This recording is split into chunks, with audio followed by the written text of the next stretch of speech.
Salut! În acest video vă voi prezenta carcasa de la Aquiris, modelul Electra. Este o carcasă ce vine cu două ventilatoare RGB. Avem geam tempered glass, suportă plăci de bază ATX. Haideți să vedem exact acum și cum arată carcasa, să scăpăm de această cutie urâtă. Așa, aceasta este și carcasa. Să dăm plasticul jos.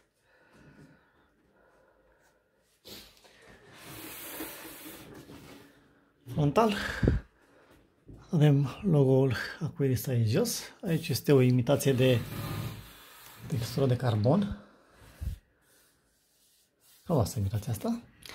Banda aceasta albă este RGB. Da? Și aici un pic model. Pe partea de sus avem așa două USB-uri 2.0, mufă de căști, mufă de microfon, USB 3.0, LED, power și LED-uri. Aici sus avem un filtru de praf, imediat să vi-l arăt mai bine. Avem un filtru de praf. Este un filtru magnetic. Se dă foarte ușor jos. Da? Și se spală, se curăță. Se adecă la loc ușor. Așa. Pe lateral, cum v-am spus, geam tempered glass. Pe aici guri de aerisire pentru ventilatoarele din față. Din păcate această carcasă vine doar cu două ventilatoare, unul în față, unul în spate. Mai puteți monta încă două în față și vreo două pe sus. Așa. Pe partea din spate ventilatorul RGB. 7 sloturi pentru PC Express. Sursa se montează jos. Și aceasta vine cu un filtru de praf, da, pentru sursă. Picioarele sunt plastic dur, plus un pic de burețel aici.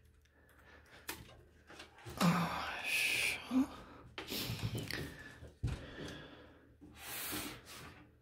Partea asta pur și simplă. Așa, de să desfacem un pic geamul, să vedem ce e în interior. Se pot desface foarte ușor astea fără să ai un nimbus. Să vedem dacă la fel stă geamul singurios sau va cădea peste noi.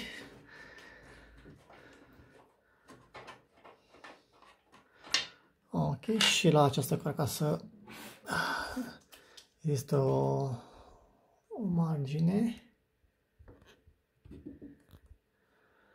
O margine aici și nu va cădea geamul peste tine după ce dai jos șuruburile. Așa. Este un geam care doar pe o parte are aplicată folia, partea cealaltă de interior nu are aplicată folie.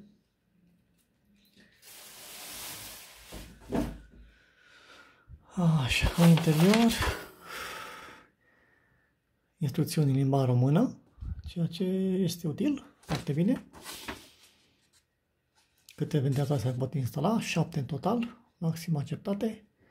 Instalarea de hard disk, instalarea sursei, instalarea plăcii grafice, instalarea SSD-urilor.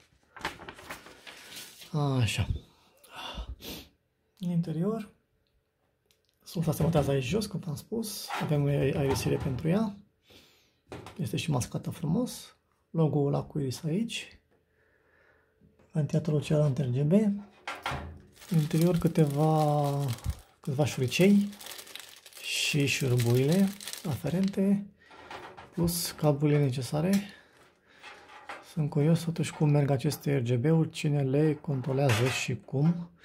Haideți să le uităm și pe spate, poate totuși există un controller ceva pe spate. Momentan nu-l văd. Este aici ceva în față, cred că aici este vorba. Că butonul de sus LED, cel de aici, este și controller și face anumite chestii. Încă te văd, are o placă de desubt aici sub el. Deci acolo este toată combinația. Cam aceasta este carcasa. Pentru 170 de lei, cam așa, 180 de lei, eu zic că este o carcasă acceptabilă. Mai ales pentru că are un geam tempered glass și nu are plexiglass, cum am majoritatea. Arată bine. Cam acesta a fost videoul meu. Dacă ați obținut informații utile din acest videoclip, aș aprecia dacă v-ați abonat la canal și ați da un like acestui video. Vă mulțumesc frumos!